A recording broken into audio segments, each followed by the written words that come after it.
I'm Pat. You guys saw my previous video of the 55-gallon tank. Today I'm going to show you my lovely wife's pufferfish tank. She really wanted this tank for Valentine's Day. Got it for her early.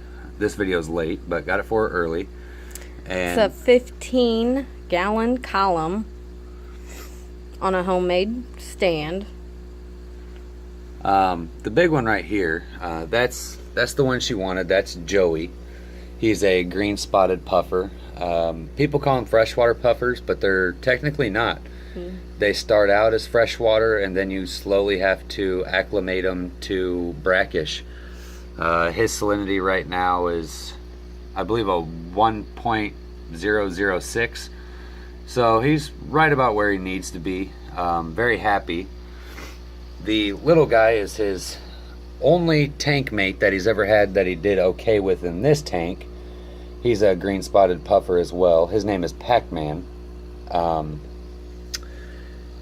We had a big issue with the bigger one, Joey, about 2 weeks ago. He suffered from a severe case of ick that we had to battle for about a week by himself. Had him in a quarantine tank, and then he started to do insanely well and started eating again, and his fins popped back out and looked healthy again. And people say they're slow growers, but they're really not.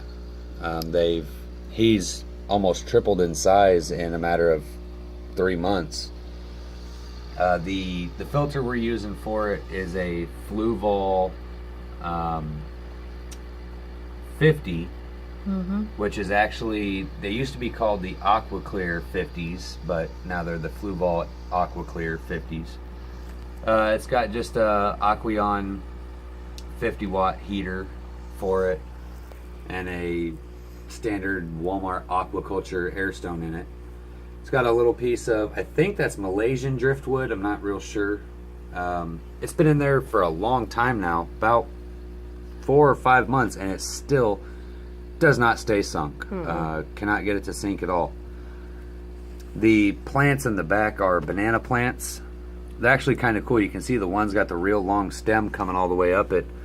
That'll become a lily pad at the top of the water, and once that lily has reached the entire top of the water and is spread out, you can snap off one of the bananas and set it in the tank somewhere, and you'll actually grow another banana plant. And they thrive in brackish water. Yeah, do amazing. Yeah, just like my wife said, they do amazing, and there's not a lot of plants that really like brackish water. They'll tolerate it, but banana plants absolutely go crazy for it. And you can actually put them in cold water too, and they'll do really good in there too. She picked up these 2 rocks for the tank today. One I think they called was a green zebra stone, and I'm not sure what the yellow one was. Kind of reminds me of like a limestone though. I've done a lot of research on green spotted puffers. Everyone says, oh, they like fully packed tanks, very heavily planted. In my experience, my fish absolutely hated it. I had hogwort as well as Java Val in here, and jungle val. Yeah, jungle val in here, as well as the bananas, and he just absolutely hated it. And actually that's how he got introduced to the slime disease. We had bought the hogwort and introduced slime to him when he almost died, but he's a trooper. He's mama's baby. He's like a little water dog. He's absolutely amazing fish. Yeah, if it's her nails, he'll try and attack the tank and bite them. My nails, not really so much. This guy, when he eats, when you throw in clam on a half shell, which he loves, he really goes at it. It's like a dog trying to rip apart a big old chunk of meat, or a lion. And they're actually very picky eaters. Very picky eaters. Bloodworms and clams. We haven't tried them on snails yet because I haven't found them for a decent price. And what else? He eats shrimp. Yeah, dried shrimp, which you're honestly not supposed to give them because they can get air in their stomach. But fish has got to eat, so that's our pufferfish tank. Yeah, they're for anybody who really wants a very unique fish.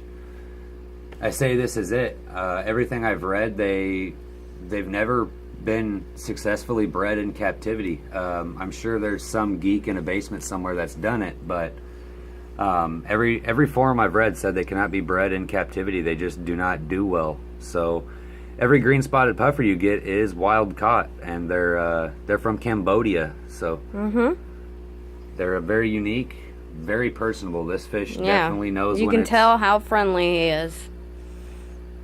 When we shut the tank off at night, he curls up in a little ball and kind of puffs up a little bit and goes to sleep. So does the little guy here, Pac-Man. He hasn't quite learned the routine yet. We're very in the tank, keeping it clean, making sure everything's right, do a lot of testing on them. So yeah, to keep these guys, it's not really that hard, but you have to watch for ammonia because they produce a lot of ammonia. Yeah, big time. And their poops are very unique. They almost look like little dog turds. Really? They do. I mean, they're not like long, stringy fish poops. They're like little nuggets. Yeah, they look like little pellets, like sinking pond pellets. I'm glad we could let you guys know about their bowel movements. Yeah, it's incredible. Yeah. Okay. Well, on to our saltwater. We're looking at our saltwater tank now. This is my wife's saltwater tank. It's a 75-gallon with a sump system. It doesn't have any fish in it right now. It has some snails and some hermit crabs because we went too fast. Yeah. In saltwater, there is nothing fast about it. We do have the saltwater fish. They're in a quarantine tank, and when we do an update on this tank in about 4 weeks, you'll be able to see the fish. But for right now, this is the tank. It's got some very beautiful big pieces of live rock in here. Some as well as bleached. Yeah, those are bleached corals, I think is what we were told. And those are absolutely beautiful. I can't wait for them to maybe pick up some This is one color. of my favorite pieces.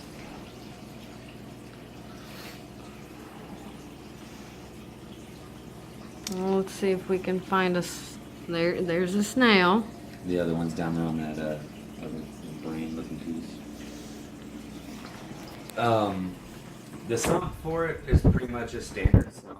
Trickle filter. Yeah, it's a wet-dry filter for the sump. It has I believe it's Coral Life protein skimmer on it. It's a Marineland tank. We're running Aquarium touch hood or light system LED. And the cool thing about the touch of it is it's very sensitive. So I mean, I'm lightly touching it, and it has a very unique nighttime setting. Now let me get a good picture. Let's turn it blue. Beautiful blue. Yeah, it has 10 total LED bulbs in it for the nighttime, and it's a way more vibrant blue than you would get from like the LED modulars by Aquarium. Absolutely in love with this light. Yeah, it is touchy though, so if you have it on salt water, you need to make sure that you have it protected, because salt will get in there on that touch area, and then you'll have to tear it apart and clean it. It's not that fun to do. It's kind of a pain in the ass, but got it fixed up yesterday, and it's working good again. The color it gives off is amazing. And the tank's a little cloudy. We were in there working on it. Just kind of putting in our new pieces today. We actually went ahead and cleaned our sump, put in new, pads, new carbon, stuff like that. So don't mind the clarity.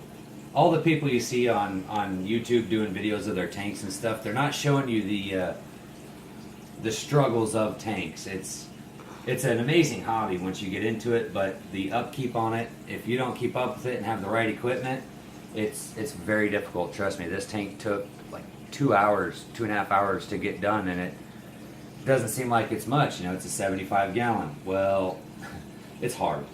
On top of, we have 2 quarantine tanks, well, 1 quarantine tank, and now we have a baby Frontosa tank, and we have a 55 African cichlid tank that we redid today as well, on top of my wife's puffer tank. So, been a very hectic day on top of going and picking out new stuff. So, it's running a Aquarium circulation pump. I believe it's the 960 or 950 model. 950. Yeah, it's the 950 model. And really, when this tank's clear, it's absolutely beautiful. It's got the, I believe it's carb sea or something like that, crushed coral sand. It's live sand. Yeah, live sand.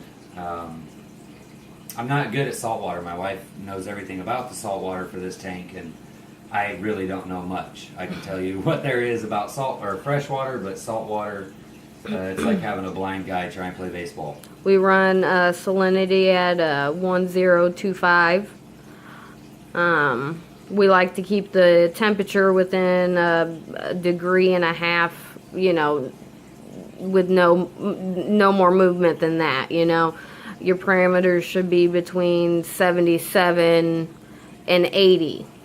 But, you know, pick one of those, you know, pick 70, you know, 78, and you don't want to jump up to 80. You don't want to drop 4 degrees. I mean, that's how, you know, you lose fish in salt water. That's how you do it. They don't do well with high fluctuations in temperature. It just doesn't happen in the ocean. So just do your research. I mean, I always wanted to do a saltwater, and I'm super excited. A little bummed out that I have to have mine in a hospital tank right now, but in due time.